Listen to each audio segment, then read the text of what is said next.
دو چیزیں جمعے والے دن آپ نے لازمی کرنی ہے، دو چیزیں۔ ایک تو سورہ کہف کی پابندی کرنی ہے جمعے کے دن۔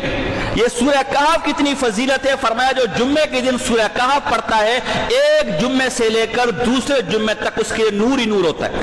اور ایک روایت میں آتا ہے کہ اس کے قدم سے لے کر 7ویں آسمان تک نور ہی نور ہو جاتا ہے، اور ایک روایت میں آتا ہے کہ جو سورہ کہف جمعے کے دن پڑھتا ہے کسی بھی وقت بھی، جیسے کل مغرب سے جمعے کا وقت شروع ہو گیا، آج مغرب تک جمعے کا وقت ہے، کسی وقت بھی پڑھ لے، رات کو بہتر افضل ہے،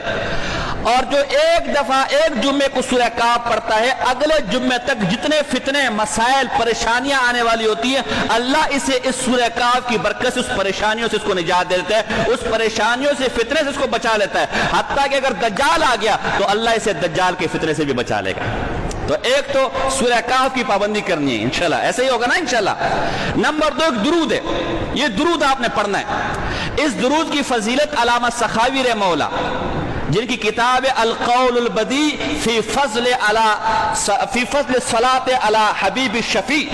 درود شریف کی بہت مشہور کتاب ہے۔ ہمارے ہندوستان کے ایک عالم گزرے علامہ زبیدی رحمہ اللہ، جو شاہ ولی اللہ محدث دہلوی کے شاگرد تھے، بلگرام ہندوستان کے رہنے والے تھے۔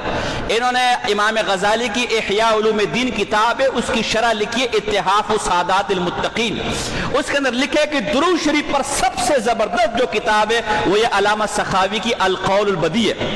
اور امام ابن حجر عسقلانی فرماتے ہیں کہ میرے شاگردوں میں سب سے تکڑا شاگرد، سب سے بہترین شاگرد یہ علامہ سخاوی ہے۔ تو یہ علامہ سخاوی اتنا مستند آدمی، اس نے اپنی کتاب القول البدی کے اندر یہ بات لکھی ہے، طبرانی حدیث کی کتاب ہمارے پاس موجود ہے، اور دارقطنی کے حوالے سے۔